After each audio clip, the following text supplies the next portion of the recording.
Amigos, bienvenidos a nuestro espacio Diálogos del Siglo XX, como cada sábado a las 10 de la noche.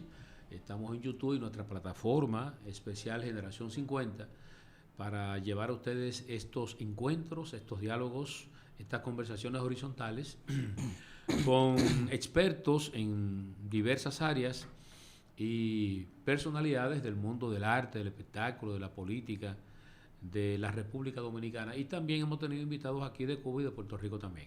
En esta ocasión vamos a recibir al profesor José Vázquez, es historiador, antropólogo, a este diálogo del siglo XX. Bienvenido, profesor. Saludos, Agustín, saludos, Fortuna. Muy agradecido de que me hayan invitado a este tan escuchado, tan visto programa. Es el cliché fundamental de los programas tradicionales. Claro. Sí, me he quedado sorprendido de las características, de lo glamuroso de este estudio. No sabía que ustedes tenían un estudio tan interesante. La Escuela Aprendo Cine es la que tiene este estudio. Ya lo sabemos. Bajo la dirección del amigo Julio Fortuna. Ah, perfecto, perfecto. Está Bueno, a disposición de intelectuales, de profesores, así de es. políticos, de artistas para grabar cualquier tipo de espacio. Perfecto. Siempre y cuando los recursos económicos, ¿verdad?, estén asequibles. Así es. Bueno, nuestros parabienes, nuestras felicitaciones a Julio Fortuna, porque en realidad es un espacio digno del mayor encomio y que viene a satisfacer, a llenar una necesidad en este mundo de la comunicación en la actualidad. ¿Cómo no? Sí, profesor, en este diálogo de hoy es importante decir, como antecedente primario, que usted y yo nos conocimos en la Universidad Autónoma de Santo Domingo, somos amigos y colegas, usted en el área de la historia y la antropología y yo en el área del arte y comunicación social. Hace mucho. Hace, ¿verdad?, cierto tiempo. Sí. Entonces, usted es una persona que, aparte del marco docente habitual, tanto en la sede de la UAS aquí en la capital como en el interior del país, pues está impartiendo su docencia habitual, pero también produce obras bibliográficas que aportan al desarrollo del conocimiento sobre la historia dominicana para sus estudiantes y también para todo el público a nivel nacional. Y yo espero que también a nivel internacional, porque hay temas de nuestra idiosincrasia, de nuestro ambiente cultural, histórico, social, político, que trascienden nuestras fronteras. Cierto. Entonces, le agradezco mucho que haya venido, porque la parte histórica ocupa ahora mismo un sitial sumamente importante, dado el hecho de que se están presentando muchos cambios, muchos comportamientos, muchas actitudes de la sociedad en torno, ¿verdad?, a hechos que se están presentando. La República Dominicana se independiza en 1844. Antes de ese suceso o proceso de vital importancia, bueno, pues vivimos etapas sumamente trascendentes. Entre ellas el caso de la Trinitaria y la independencia efímera. La independencia efímera, correcto. Y entonces es importante que usted nos retrolleve un poquito a la etapa en que Duarte coincide junto con sus compañeros independizar la patria. Perfecto. Bueno, ya que hablabas de esa parte, Agustín, antes de entrar en ese aspecto esencial de contenido, decir que sobre la bibliografía hay un texto muy importante también que se usa en la Universidad Autónoma y otras universidades. Y también me han dicho que lo usan en Puerto Rico. Me lo dijo Ignacio Lazagasti, quien le correspondió coordinar en su momento, en doctorado, que hacíamos un grupo dominicano en la Universidad de Puerto Rico, el libro Fundamentos de Antropología General. Se sorprendió cuando yo dije, este libro, por eso lo usamos allá. Digo, sí. ¿Y es de su autoría? Sí, es de mi autoría, sí. Se usa, actualmente lo usamos en Antropología General, lo usamos para los estudiantes de medicina, porque es un texto específico para la asignatura, pero sirve como texto de consulta también. Sí, en este caso ese texto que usted, esa materia que usted imparte para la Escuela de Antropología, ¿se cruza y se imparte en medicina o medicina tiene un código aparte especial? No, se imparte en la Escuela de Historia y Antropología para estudiantes de medicina, exclusivamente. Ah, no, magnífico. Sí. Antropología aplicada en medicina, se llama. Ya. Yo le dije en privado hace un momentito que una maestra, creo que era directora de de la Escuela de Medicina o Ajá. o de alguna de las áreas. Ella fue hace unos 10 años, 10 8 años, más. Yo diría que 12 años, a la Facultad de Artes. Y entonces la señora decano en ese momento, María del Pilar Domingo, la invitó a un consejo directivo.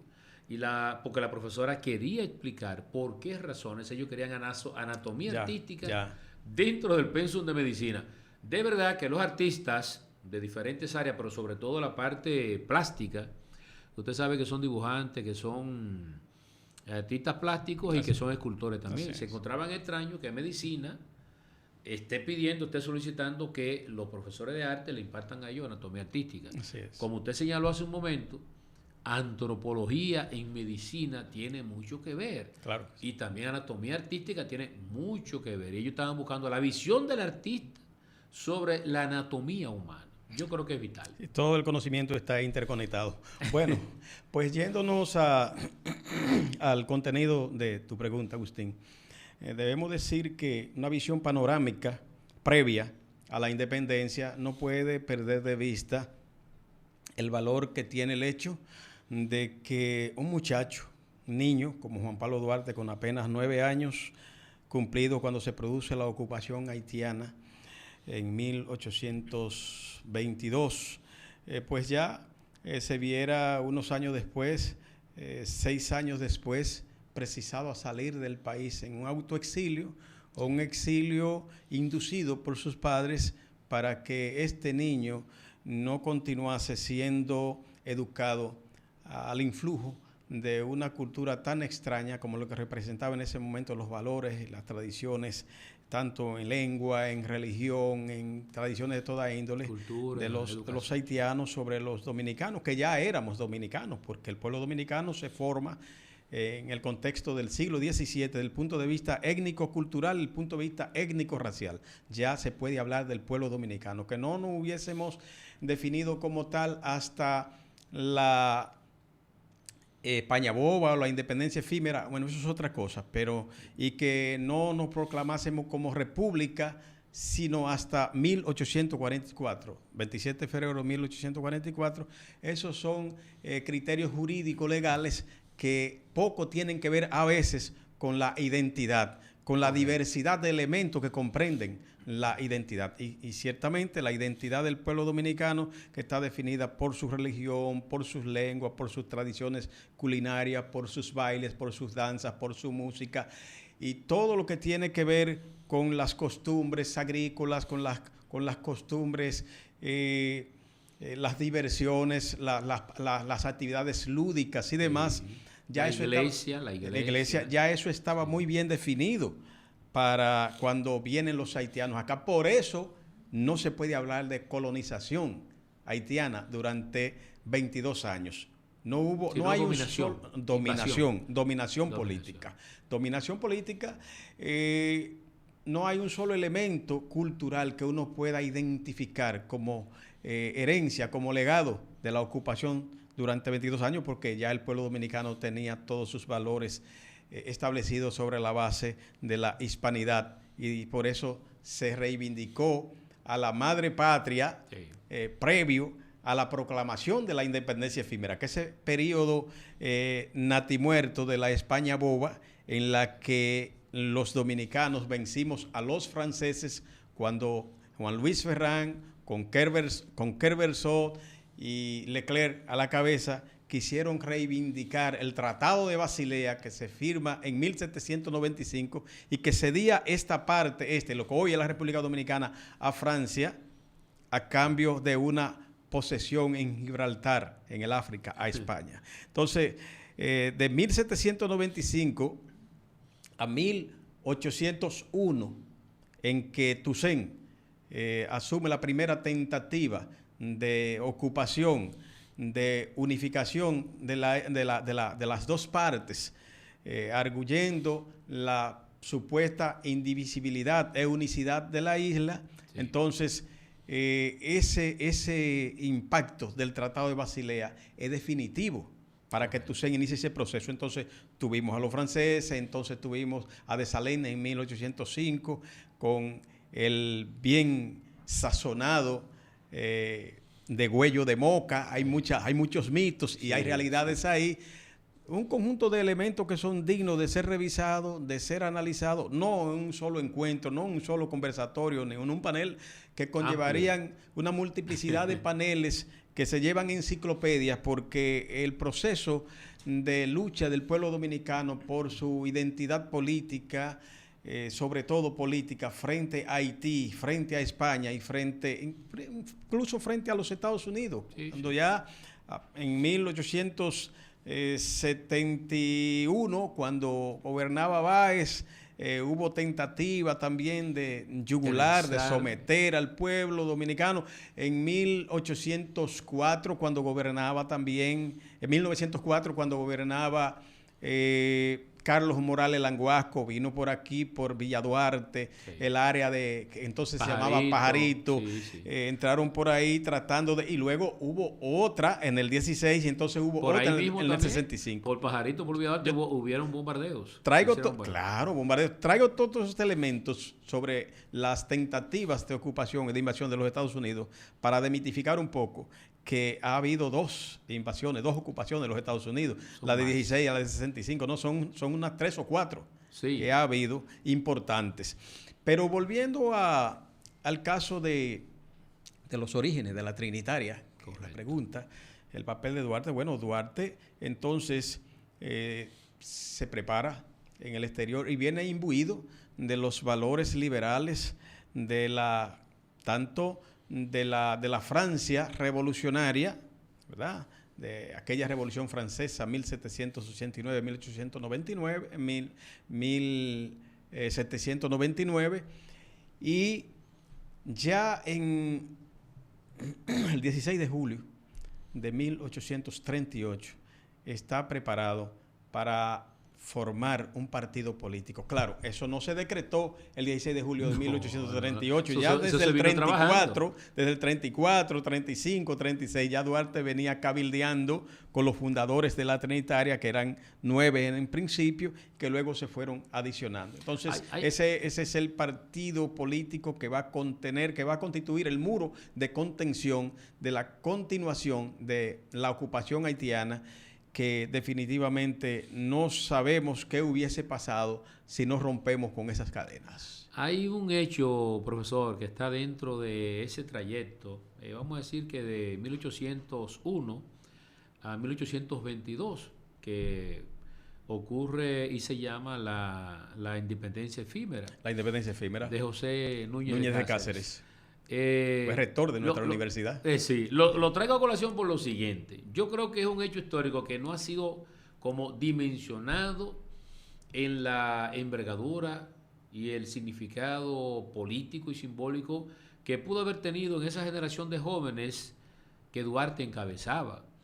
Y en esa población, que no era muy grande, de dominicanos que estaban en la parte este de la isla. Cómo este señor y un grupo, porque él solo no lo hizo, tiene que tener un grupo de dominicanos, trataron de independizar el país en ese momento. Entonces, ese hecho, entiendo yo, y usted nos explicará desde el punto de vista de historiador, exacto, si en cierta forma tiene influencia política, tiene influencia militar, queda en el subconsciente, ¿verdad?, de una parte de la juventud dominicana naciente, ese hecho, ese esfuerzo de José Núñez de Cáceres por legarnos la independencia nacional. Sí, sin duda. Ya había un antecedente en la de la España Boba, el periodo de la España Boba, cuando hubo tentativas de proclamar la independencia definitiva, contrario a lo que quería Juan Sánchez Ramírez, que era la anexión, como al efecto lo hizo, provocando un periodo de abandono, de miseria y de vaciedad identitaria, por así decirlo. Entonces Ciriaco Ramírez, que era una figura contestataria, que era un mulato ubicado en el sur, sí tenía un proyecto de independencia, y eran mayoritarios, los mulatos eran mayoría, correcto, pero no eran la élite. Entonces, por eso en la Junta de Bondillo la gente de Juan Sánchez Ramírez, pro españoles, aplastan en esta asamblea en la que se iba a definir el destino de la colonia y dijeron, no, nada de independencia, nosotros no estamos preparados para la independencia, vámonos para España que nos proteja, porque ya Haití estaba como nación independiente. Estamos hablando de la España boba luego de la victoria de los dominicanos frente a las tropas francesas, sí, donde triunfó, donde estuvo el padre de Pedro Santana, que se llamaba Pedro Santana también. Dice que Pedro Santana que le cercenó la cabeza a Ferrán. Literalmente le cercenó la cabeza. Sí. Pero Núñez de Cáceres sí tiene un mérito que, tal y como tú señalas, los dominicanos no le hemos reconocido en su justa dimensión, en su justa medida, porque Núñez de Cáceres, que tenía un apoyo limitado porque él no estaba procurando dejar libres a los esclavos. Había esclavos y ellos eran dueños de esclavos. Ajá. Estamos hablando de una élite que quería independizarse de España, pero era para los esclavos que regenteaba España, para su bien, para su bienestar, manejarlo ellos para su beneficio.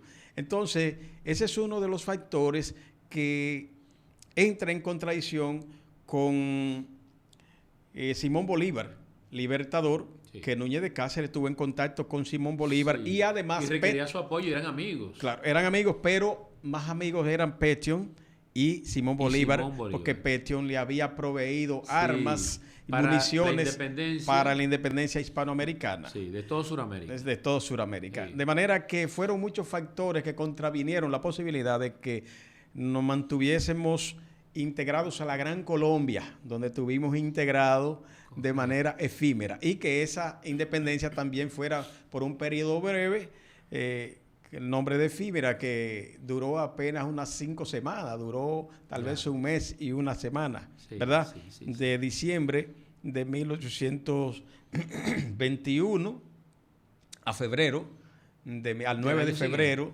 de 1822, cuando viene Boyer aquí proclamando una actitud pacífica, que no venía en son de guerra, pero venía con 12,000 soldados.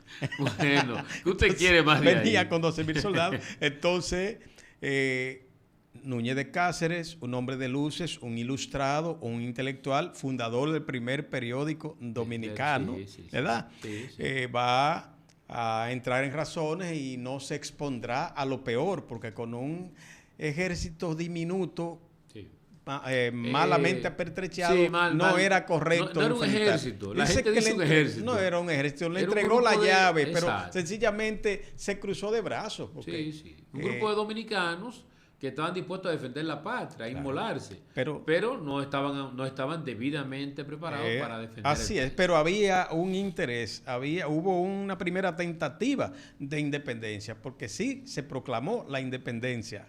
Se proclama la independencia de España, que era la única que colonizaba, que regenteaba políticamente los destinos de la colonia. Y bueno, y luego vino Haití y se impuso con Jean-Pierre Boyer a la cabeza, luego de derrotar el reino de Pétion y de Christopher en el norte y el sur, respectivamente, en Haití. Maestro, hay como la conciencia, si se quiere, sencilla, abierta, humilde de la sociedad dominicana, de que por qué nosotros duramos 22 años dominados por la ocupación haitiana, porque la gente entiende, la gente común, mucha gente que no tiene el acceso que usted ha tenido y la dedicación para estudiar nuestra historia de cerca, las características de ese momento del gobierno haitiano para dirigir cualquier nación, para gobernar cualquier nación. Entonces la gente dice, durante 22 años, ¿pero y cómo pudieron ellos mantenerse durante 22 años? Porque la gente piensa que en ese momento el régimen haitiano es el régimen de hoy. Es el Haití de hoy. No es así, porque las tropas haitianas, la infraestructura haitiana, la que hereda el pueblo haitiano, es una infraestructura totalmente francesa.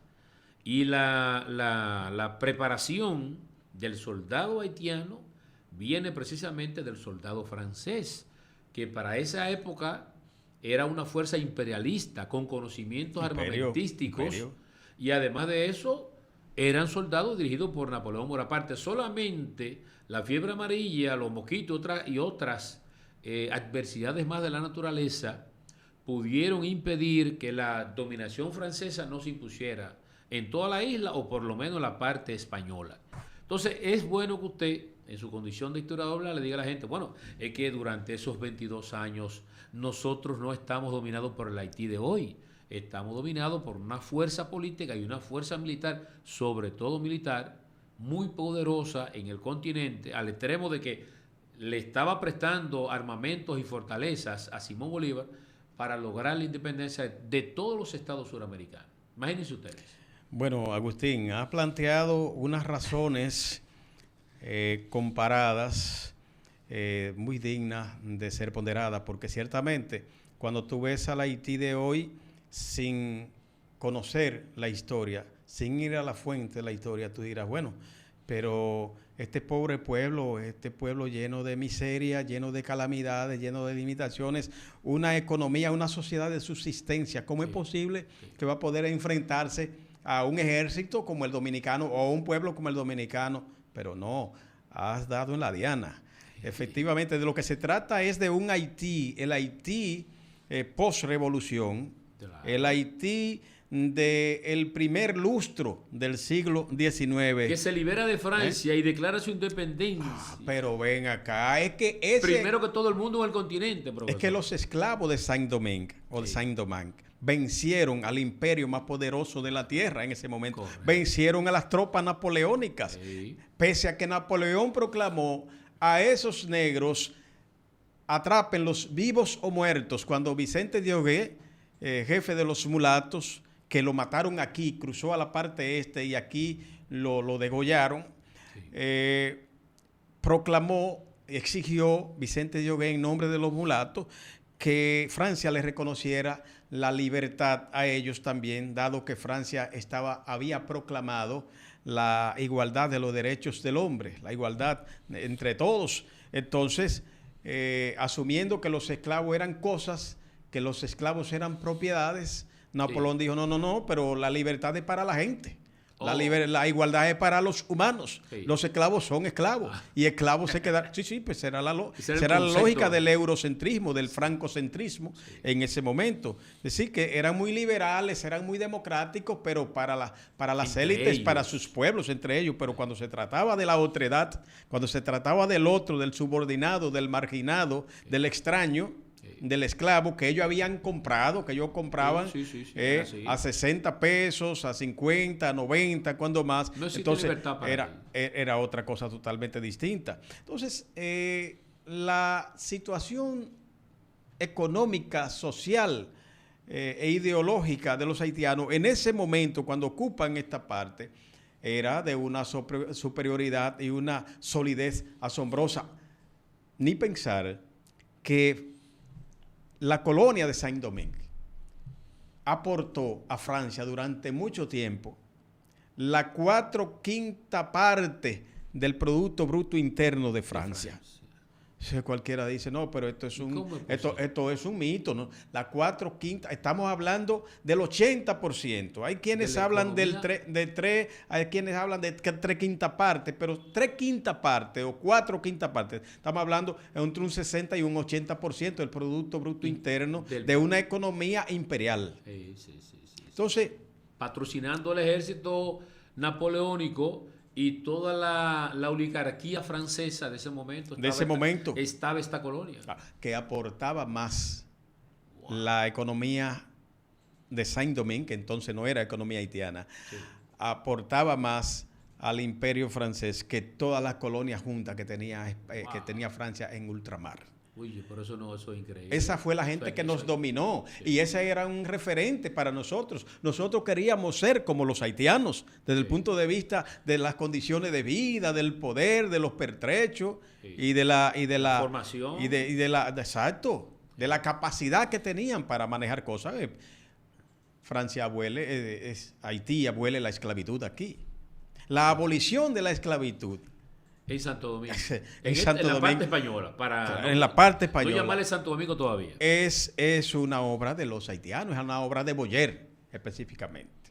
Ya, todos somos iguales. Es Boyer quien decreta a través del Código Rural la abolición de la esclavitud y el surgimiento del campesinado. Aquí se cumple, y yo he ensayado ese elemento comparativo, que Haití, con Boyer a la cabeza, al crear el campesinado, sí, hizo lo que decía Marx del capitalismo sobre los obreros.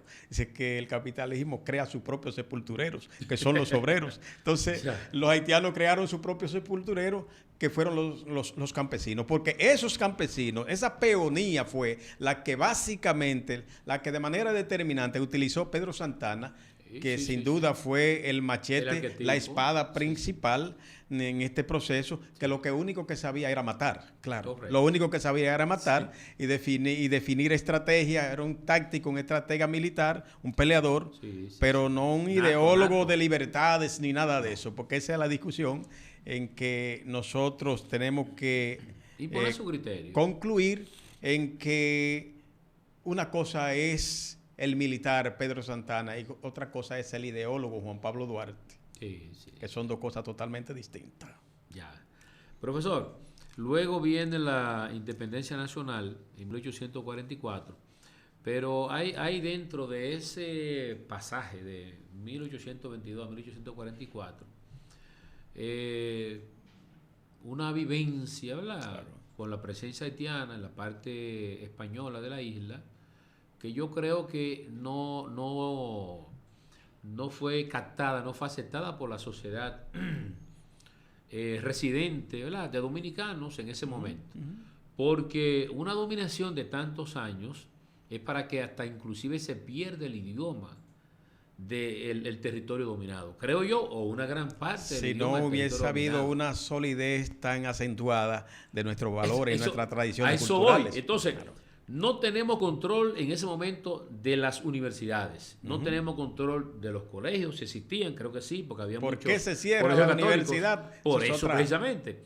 No se tenía control de las escuelas públicas o privadas, como para tú decir, no, es que el dominicano, o en ese momento los españoles residentes en la parte este de la isla seguían normalmente sus estudios de español, sus costumbres y sus tradiciones, porque había un objetivo en ese sentido, porque había un organismo superior o secreto que lo ayudaba y lo permitía. Pero estamos hablando de que estamos dominados durante 22 años y luego nosotros vivimos el proceso de independencia en 1844, que ese es el momento que llega ahí, pero hay un proceso antes de formación, ¿verdad?, intelectual, teórica, política, claro. Que da militar. Pie, y militar, que da pie allá. Por ejemplo, me interesó mucho cuando leo los libros de ustedes que había muchos dominicanos dentro de la estructura militar haitiana.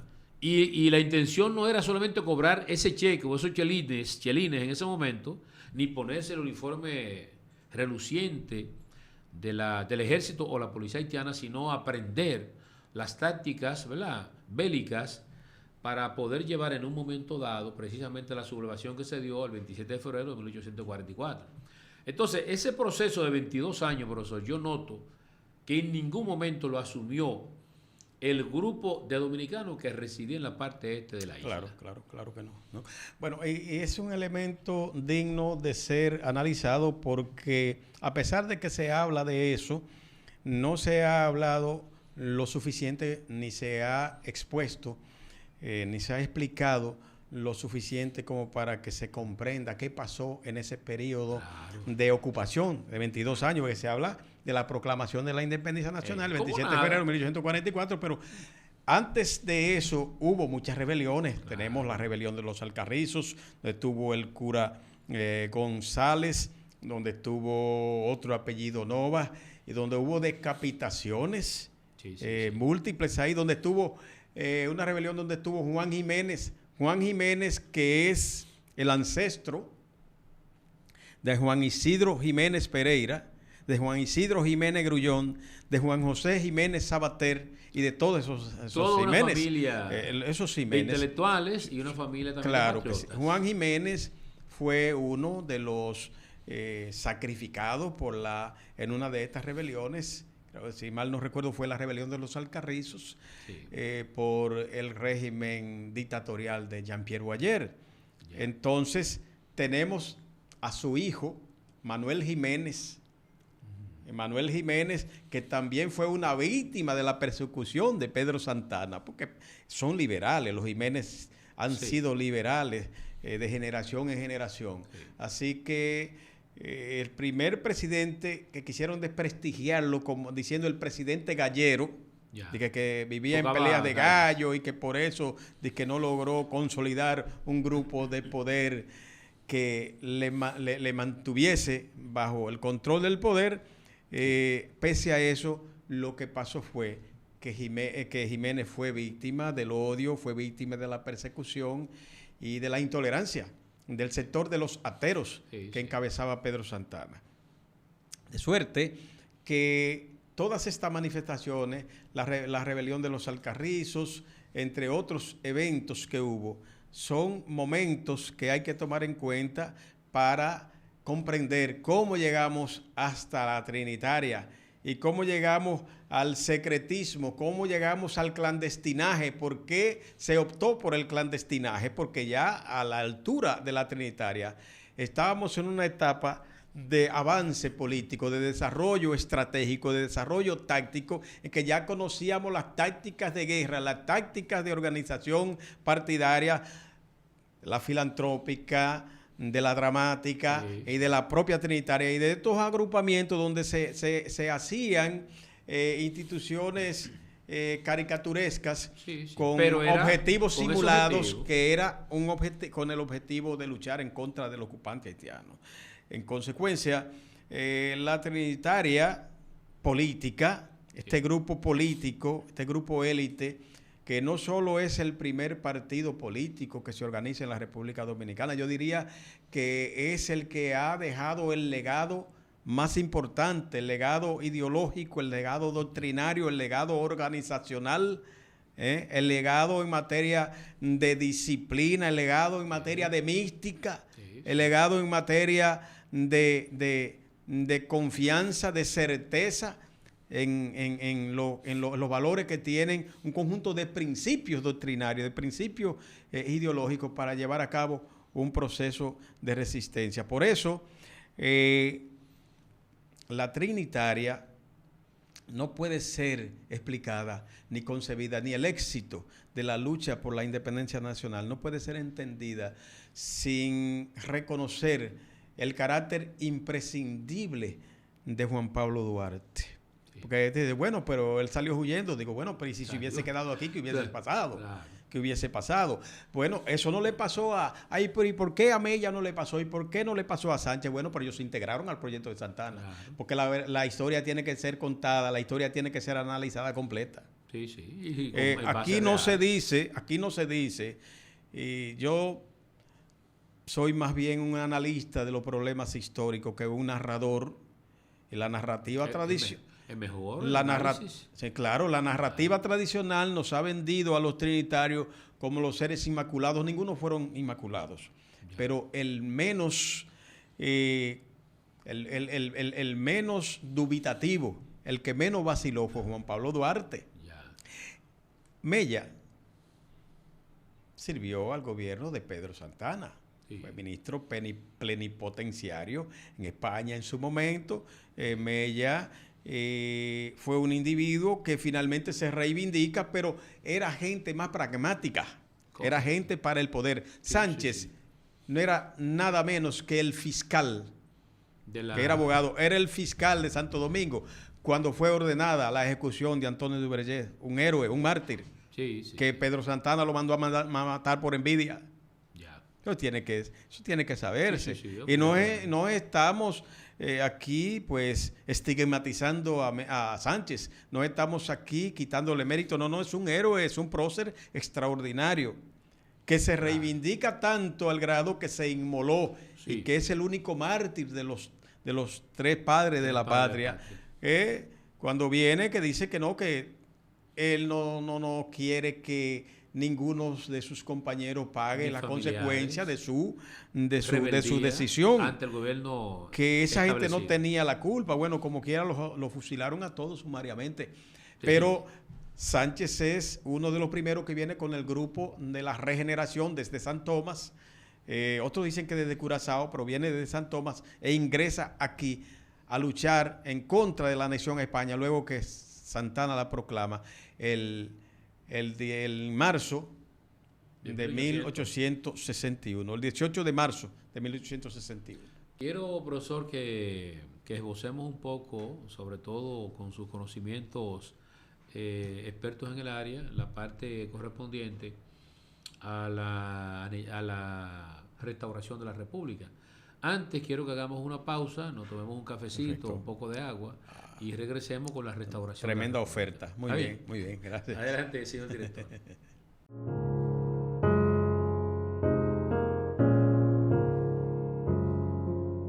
La Feria Agropecuaria Nacional 2023 es la gran fiesta de la agropecuaria nacional. En esta ocasión se está dedicando a nuestro señor presidente Luis Abinader Corona por sus aportes generalizados que tenemos a nivel de todos los sectores relacionados con la agropecuaria nacional. Es un evento completamente gratis, directamente relacionado a celebrar la agropecuaria nacional y dirigido 100% a la familia dominicana. Estamos en el proceso de instalación de todo lo que va a ser relacionado a la gran fiesta agropecuaria nacional que comenzamos el viernes. Aquí va a haber de todo para toda la familia, totalmente gratis. Combinaremos cada noche con algún tipo de eventos artísticos de nuestros rodeos tradicionales y sobre todo orientado a la familia. Le estamos trayendo el campo a la ciudad para el disfrute de todos.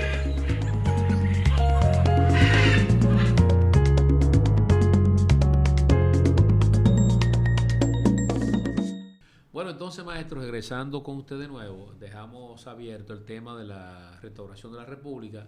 Luego de alcanzar la independencia en 1844, el país recibe invasiones por diversos espacios de la geografía nacional, sobre todo por la zona norte y por la zona sur. Claro está, porque son los caminos, son las vías.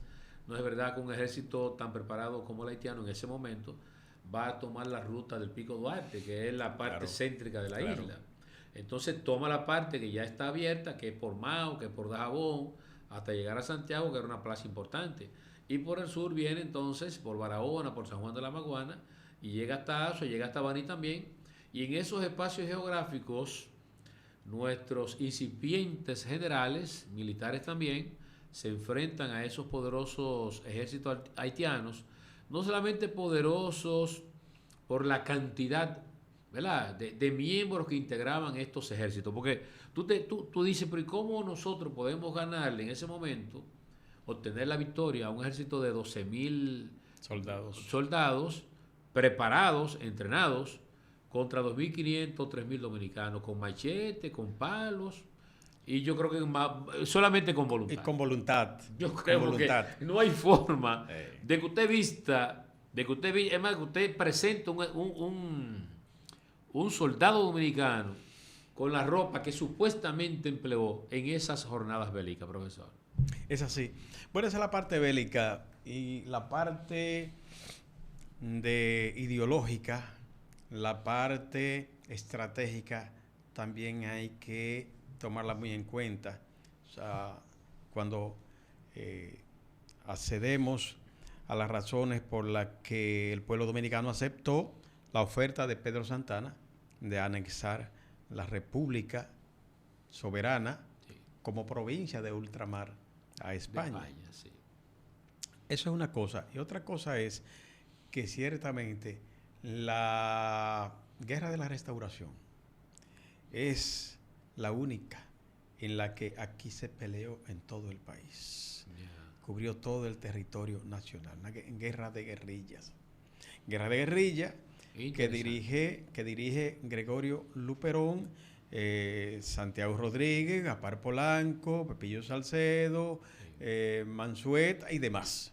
Hay muchos ahí. Pero antes de esa parte, debemos ver el contexto socioeconómico, sociopolítico y cultural que vivía el país. Que en la medida en que nosotros contextualicemos la decisión de anexar la República de España, nosotros podremos comprender qué fue lo que pasó antes, por qué se aceptó y entonces luego se produce ese viraje del pueblo dominicano. Correcto. Lo que pasa es que Pedro Santana había asusado a las masas, al campesinado. Éramos un país de un 90% de campesinos y apenas un 10% en promedio de gente que vivía en la metrópoli y en condiciones rurales. Tenía influencia e incidencia y control de ellos, de prácticamente todo. Absolutamente, absolutamente, porque Pedro Santana era el jefe de los ateros y los ateros representaban una clase social en la República Dominicana, dentro de nuestra propia realidad, que determinaba todo lo que hacía y lo que no se hacía en el país. En consecuencia, hay que llegar a la conclusión de que, dado el argumento de Pedro Santana, de que ya nosotros no podíamos sostenernos sobre la base de nuestros propios recursos para enfrentar la amenaza haitiana, la latente y manifiesta amenaza haitiana, que era cierta, que no era un mito, claro, la única solución era la anexión a España, toda vez que España no solo nos protegería militarmente, sino que nos garantizaría el bienestar económico y social que nosotros no necesitábamos, sí. y no nos esclavizaría, respetaría nuestras libertades individuales y civiles y colectivas. Ya. Bueno, bajo esa oferta y bajo una oferta de una protección que va más allá del protectorado, porque se buscó el protectorado francés, se buscó el protectorado inglés, hasta de los Estados Unidos, y finalmente quien aceptó fue España. Quien acepta es España, pero como anexión, como provincia ultramarina, como territorio de ultramar. Sí. Entonces, evidentemente, en poco tiempo se quedó evidenciado que esto era una gran mentira, que esto era una estafa, porque el hambre, la miseria y las calamidades continuaron increciendo, y el bienestar y los pesos españoles, los pesos fuertes españoles, nunca resolvieron el problema de la inorganicidad de nuestra moneda, de nuestros recursos financieros. Entonces, se van a producir varios conatos desde el principio.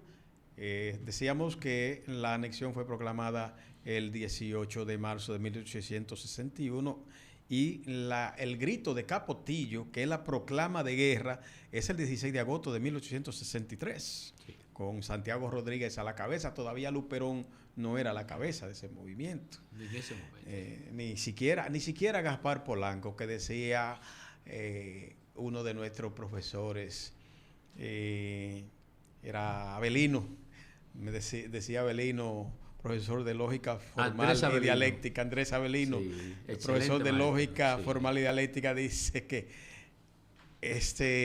Gaspar Polanco nunca perdió una batalla, y la mujer que pare otro hombre como Gaspar Polanco se le seca la matriz, decía. Porque recuerdo, es algo extraordinario. No, era fuera de serie. Gaspar Polanco bueno. Era analfabeto, fue presidente de la República. Hay un estigma sobre él, que se dice que ese estigma es el que le permitió regatearle la paternidad de la restauración, la heroicidad de la guerra de restauración. Se le dio a Gregorio Luperón, porque él mató a Pepillo Salcedo, el primer presidente restaurador. Sí. Fue él quien lo ejecutó, por una serie de razones que tal vez tengamos tiempo de explicar. Bueno, lo acusaban de pro español, lo acusaban de pro baecista, Baez estaba en el exilio y él se proponía hacer una amnistía, una libertad, trayendo a Baez, liberar a todos los presos políticos, y dentro de esos presos, dentro de los privación de la libertad estaba Baez. Sí. Pero yo dudo que fuera que él era un baecista propiamente, y que estuviese inclinado nada más a él. Era un hombre de vocación democrática, era un verdadero civilista, era un liberal, cuya obra, a mí me parece que el mejor continuador fue Ulises Francisco Espaillat, que también fue siete-mesino, como Bosch, y que lo tumbaron los militares también por estar diciendo que él iba a gobernar, que no necesitaba militares para gobernar, que lo que necesitaba era un ejército de maestros, porque esta sociedad lo que necesitaba era conciencia, ser transformada. No, pero, ese momento no era posible. Pero no le gustaba el merengue, no le gustaba el sancocho, decía que eso era para su embrutecía, y ese tipo de cosas. Ni los gallos, ni el perico ripiado. No, nada de eso.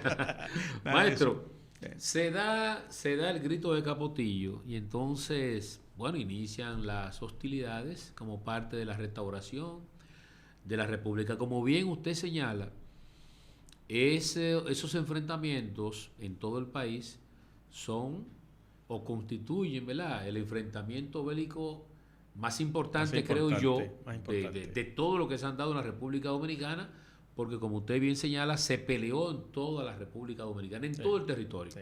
Entonces la gente hoy día, yo mismo hoy día y otros más, nos preguntamos cómo una gente que proclama en Capotillo está en Montecristi, o en Dajabón. Viene al sillón de la lluvia, de la viuda para Monteplata. Exacto, viene a Monteplata, viene a Santo Domingo, viene a San Cristóbal, viene a Azua, viene a San Juan de la Maguana para llevar las buenas nuevas. Tú lo dijiste, la fuerza de voluntad. Profesor, de ese esfuerzo político, porque... La convicción, la mística. ¿Y de qué forma estas ideas libertarias se expanden en tiempos relativamente breves? Ahora es muy fácil. No, profesor, y como quiera es internet, difícil. Por WhatsApp, por un Messenger. Convocamos cualquier huelga y se dan. Una reunión por Zoom. Pero mire, profesor, tomar un vehículo o un autobús de la ciudad capital a Pedernales, a Barahona, a San Juan, son 3 y 4 horas de trayecto y usted se cansa. Usted se imagina 3, 4, 5, 10 jinetes yendo de Santiago a San Juan de la Maguana. 5 días. 5 días, 6 días, 7 días. Por los caminos menos inhóspitos. ¿Y comiendo que los qué, caminos profesor? Pantanosos, imagínate. ¿Comiendo qué, profesor? Bueno, víveres y huevos y pollo criollo, gallinas criollas y frutas, frutales, guineos, mangos. Mire, profesor, eso. Llevar a cabo una faena como esa, igual que la de Simón Bolívar en toda Sudamérica, profesor. O que Máximo Gómez en Cuba. Y Máximo Gómez en Cuba. El Napoleón del Caribe, decían a Máximo Gómez. La esposa de Máximo Gómez, según lecturas que he hecho, Dios. Dando a luz en medio de una guerra y una retirada, y una ofensiva, y ella embarazada. Y escribiéndole Máximo Gómez una carta desde Cuba aquí en Montecristi a su mujer: oye, han matado a Panchito, llóralo tú porque yo no tengo tiempo para llorar. ¿Tú te das cuenta? Entonces, el hijo mayor. Profesor, traigo a colación como esa parte íntima de los procesos históricos, sociales y políticos de cualquier nación, pero como estamos hablando de la nuestra, porque hay mucha gente que está tranquilo en su casa, solamente analiza. Pero es inimaginable la odisea y la osadía que representaba vencer esos desafíos. Hay que tener una convicción ética, moral y una fortaleza de carácter indomable. De eso se trata. Claro. De eso se trata. Pero José Contreras y Cayetano Hermosén aquí en Moca. José Contreras era un coronel del ejército ciego. La respuesta que le dio a Santana cuando levantaron la bandera española fue una rebelión. Los ejecutaron, los mataron. Eso es la primera manifestación, por eso los mocanos son respetables. Sí. Fue la primera reacción de rebeldía, la primera rebelión que hubo, y luego viene Sánchez con su movimiento de la regeneración a impedir que se materialice, que se continúe con este proceso. Entonces, el estoicismo, la resiedumbre de carácter, la valentía de estos soldados, de estos civiles que se incorporaban a la lucha independentista es inenarrable, es inimaginable, porque lo que hace sin información más que la moral. Por eso es que dice el proverbio que la fe mueve montañas, ¿verdad? Mire, y la convicción. Entonces, la guerra de la restauración tiene un aspecto muy interesante que no nace ahí en la guerra de la restauración. Hay que volver a Mella. Por eso es que a cada cual tenemos que darle sus méritos. Sí. El primer manual de guerra de guerrilla, manual escrito, del mundo, texto de guerra de guerrilla del mundo, sí, lo hace Mella. Es de Mella. Dicen que los chinos, los vietnamitas, lo utilizaron, lo adoptaron para sí. Claro que sí. Y lo aplicaron en la guerra de Vietnam. Pero el cacique Enriquillo es el primero en aplicar la táctica de guerra de guerrillas. Sí. Nuestro también. Sí, nuestro y de también. Vencer, vamos a entrecomillarlo, a un imperio sobre la base de esa táctica. Y otro dominicano, con ese conocimiento también, aprendido aquí, aunque en principio estaba trabajando, peleando por el Imperio Español para la restauración de la República, se va a Cuba y dice, crea conciencia y dice, no. Exactamente, Máximo Gómez. Sí, Máximo Gómez. Debo de ese asumir, se reivindicó. Sí, se reivindicó. Yo debo asumir ahora una actitud crítica frente a la presencia y resarcir el daño que hice a mi pueblo. Sí. Y adopta la guerra de guerrilla también como una táctica de defensa y de ofensiva. Triunfal.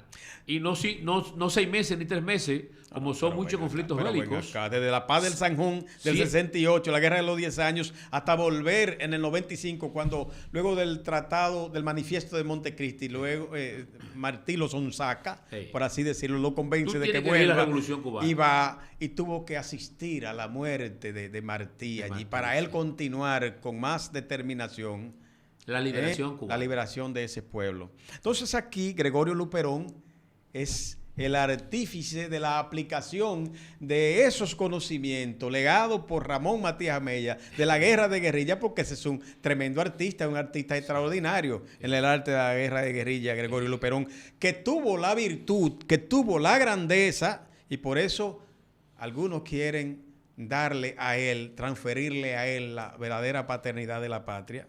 Tuvo la grandeza de vencer los dos principales caudillos del siglo XIX, a Santana y a Báez, en guerra, en combate, y de vencer a dos imperios, el imperio español y el imperio estadounidense. Digo, por lo menos impedir que estos imperios se adueñasen del destino de nuestra soberanía, cuando el gobierno de los 6 años de Buenaventura Báez intentó, a través de la anexión del territorio nacional de la República Dominicana como territorio, él lo impidió, y que Charles Sumner, el tío abuelo, ¿verdad?, de Benjamin Sumner Wells, el autor del libro de Naboth Vineyard, del libro La Viña de Naboth, pues dijo no, ese pueblo no podemos anexarlo. Pero mucha gente piensa que porque quería nuestra libertad, que él luchaba por nuestra libertad, que él era un liberal. No, lo que pasa es que ellos no querían negros en su en la estructura gubernamental que vaya, entonces sí, en la unión, no querían, no querían, y la gente cree que porque Charles Sumner era muy democrático, tal vez había algo de liberal, pero no, que desde su punto de vista de representante hemisférico, creo que a él no lo animaba ninguna necesidad de identificación con nuestra causa, sino de defender la causa de su orgullo anglosajón, orgullo angloamericano. Maestro, su intervención, bueno, pues ha enriquecido bastante y va a enriquecer bastante a nuestros receptores. Yo no quiero despedirnos, que ya prácticamente tenemos 55 minutos intercambiando inquietud usted y yo. Por eso siempre hacemos así, denominamos el programa un diálogo. Son muy inquietos. Porque sí. Pero yo soy cineasta, profesor, y un enfermo, un enamorado de la historia dominicana, de la historia del Caribe y del mundo. Qué bueno. Y entonces le hemos planteado al señor presidente de la República, a la señora ministra de Cultura, a la Dirección General de Cine, al Ministerio de Educación, y también le hemos planteado a la Academia Dominicana de la Historia hacer un buen encuentro, precisamente un face to face, un diálogo entre los historiadores del país y los cineastas del país, a propósito de que tenemos una ley de cine, una ley que fomenta la producción cinematográfica, la 108-10. Entonces, estamos planteando, profesor, que temas como los siguientes estén dentro de un debate o de un posible debate, pero cuando decimos debate, un debate empático, un debate proactivo, un debate en donde usted y yo, los historiadores, podamos ponernos de acuerdo para llevar muchas de las historias tertulias del país al cine. Ficción, profesor, y documental también. Entonces, esto es una relación de los temas que hemos planteado, profesor, a esas instancias estatales. La independencia nacional, restauración de la República, fundación de la Sociedad Secreta de la Trinitaria, la batalla del 30 de marzo, la batalla del 19 de marzo, el himno nacional, la bandera nacional, el escudo nacional, la independencia efímera, la Constitución de la República, batalla de Palo Hincado, batalla del Memiso, asesinato del 30 de mayo de 1961, o sea, el hecho de asesinar a Trujillo, ¿verdad? Elecciones del mes de diciembre del 62, un hecho histórico fundamental del país. Golpe de Estado del presidente Juan Bosch en el 63, Revolución de Abril de 65, Juan Pablo Duarte y Díez, Ramón Matías Mella, o Mella Matías, Ramón Mella, Francisco de Rosario Sánchez, Gregorio Luperón, General Antonio Duvergé, batalla del Hotel Matún en el 65, Coronel Rafael Fernández Domínguez, batalla de Tortuguero, batalla de las Carreras, primer presidente de la República Francisco Rosario Sánchez, ¿es o no es? Las hermanas Mirabal, profesor Juan Bosch, doctor José Francisco Peña Gómez, Francisco Alberto Camaño Deñó, vida y obra de Eugenio María de Hostos. Yo sé que hay cientos de temas y hay históricos uno, importantes. y qué bueno, y me identifico con todo eso. Y yo le agregaría uno, y no sé si por la fecundidad y la cantidad de propuestas, la multiplicidad de propuestas que hay ahí, yo lo pasé desapercibido, pero hay un tema entre esas batallas, que la batalla de la Barranquita. La Barranquita, no, eso no es icónico. Perfecto. Eso es excelente. icónico. Porque la Barranquita tiene que se da en el contexto, claro que sí.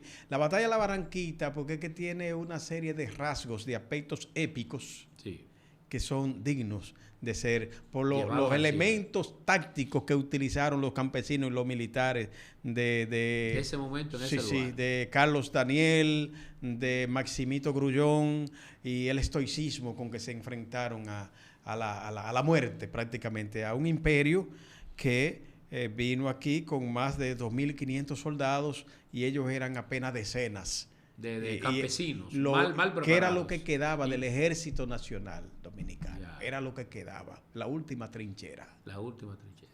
Y se enfrentaron al Imperio Norteamericano. Eso está en el libro. Ah, magnífico.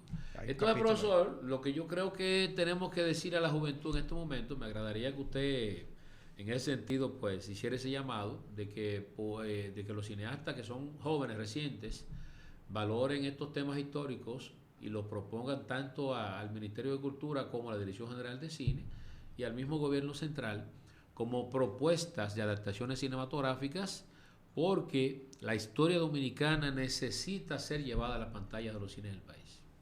Sí, efectivamente. A mí me parece que la iniciativa de ustedes, Fortuna, Agustín, es una iniciativa encomiable y digna de ser respaldada, de ser defendida, ponderada, y en tal sentido yo me uno a esta solicitud de que los jóvenes cineastas, de que nuestros estudiosos del cine y de la problemática nacional se interesen por estos temas y nos involucremos en ellos, haciendo los aportes mayores o menores que podamos para contribuir a enriquecer un legado que definitivamente es lo que va a fortalecer nuestra identidad, porque solo conociendo el pasado, solo yendo al pasado como fuente, el pasado no tiene por qué guiarnos, no tenemos por qué ser guiados por el pasado, porque definitivamente ese sería un absurdo. Y ni que repetir, ni que rememorar para repetir, vamos a restaurar lo bueno del pasado. No hay que restaurar nada. Lo que tenemos que construir el presente sobre la base de la realidad actual, sobre la base de las demandas del presente, pero yendo al pasado como fuente fundamental para de él tomar lo bueno, tomar los elementos que nos permitirán utilizarlo como factores de construcción para una sociedad cada día más próspera, más acorde con las necesidades de soberanía, de bienestar, de igualdad y de desarrollo que requerimos cada día. Maestro, agradezco mucho su participación en nuestro programa Diálogo del Siglo XX y espero tenerlo pronto por aquí en otra ocasión. Seguiremos conversando. Bueno. Muchas gracias a usted. Gracias a ti. Muchas gracias. Y hasta el próximo sábado, estimados amigos, en otro Diálogo del Siglo XX.